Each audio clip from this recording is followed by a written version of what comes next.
the state of the nation? Are you watching it closely, or are Try you not to. giving up on I think we're.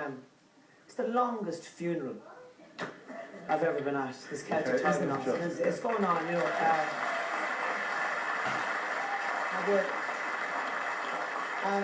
I've noticed that it's only the countries in Europe that are a bit of crack that are having difficulty. Do you know what I mean? Greece, Spain, Portugal, Italy, ourselves, places you want to go on holidays. Belgium is grand, who the fuck wants to go there?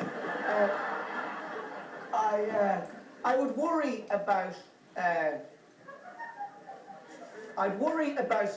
you. I think there's an Irish way of doing things. Yeah. And I think that there are, I'd worry about rules and regulations and stuff coming in from Europe, and like there seems to be in the papers over the past couple of days, there's this kind of almost Jesus, haven't we done well attitude from ministers saying, oh, the people in Europe are very pleased with our progress, like we're good little boys, Yeah.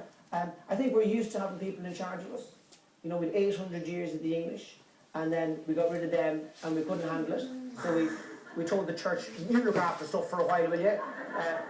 We had them for 85 years, and I think one of the reasons why we fucked up the economy was because we were like a bunch of teenagers who couldn't believe we had the house to ourselves. Yeah. And so we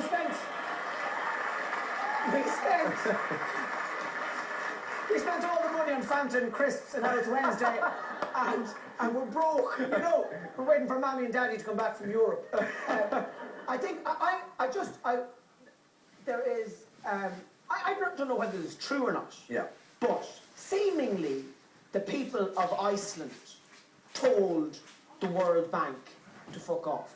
Now, that's more or less true. And I think that, even if it isn't true, even if I just made it up, the fact that I like to think it's true means there's a part of us that, Jesus, wouldn't it be great if we were able to have enough self-reliance in who we are and know enough about ourselves to be able to stand on our own 2 feet. I remember when I was a kid, when there was a funeral going through Navan, didn't matter how old you were, you'd stop for the hearse, wouldn't you? You just stop, like. You'd be 4 or 5 years of age. And people didn't have time for that during the Celtic Tiger. Too busy making money. But back in the day, you'd stop, like. And you'd say, sorry for your troubles, And everybody around you'd have to stop. No matter what they were doing. Even if your mother was baking you, she'd have to stop. And if she didn't, you'd have to remind her, Mammy, a bit of respect for the dead, yeah? So I'm not sure about this. I live out towards Connemara, and it's a great part of the world. There's a straight line in it from Galway to Clifton, and that's what I love about it, because I don't, there are no straight lines in nature, and I prefer to be a river than a canal. Sure. And on the Barna Road where I live, there is, it's a skinny road, and it's not suited towards big traffic, and there's a skinny little path as well. And if you're on a bicycle on the skinny road, you cause a tailback all the way to the 70s. But I was walking the road about 2 weeks ago, and there was a European-looking dude coming towards me on a bicycle. And I knew he was European because he had the high-vis jacket and the safety helmet on. Irish alphas don't wear safety helmets. They wear flat caps with a high-vis butt of a cigarette. And they're always hammered because there's no law against drunk cycling, right? Yes, exactly.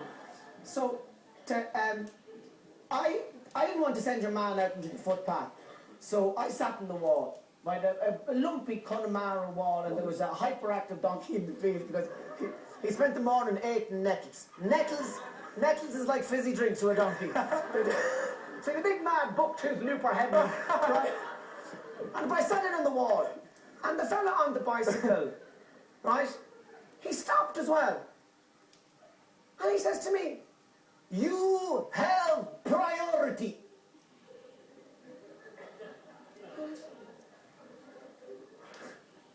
What did you just say to me? If I were you, I'd rubber up that fucking road. As fast as your little nether legs will carry you. So I have a graw for all things Irish, Sure. and an Irish way of being in the world that isn't dependent on money or anything like that, And with that, let's talk about your new DVD.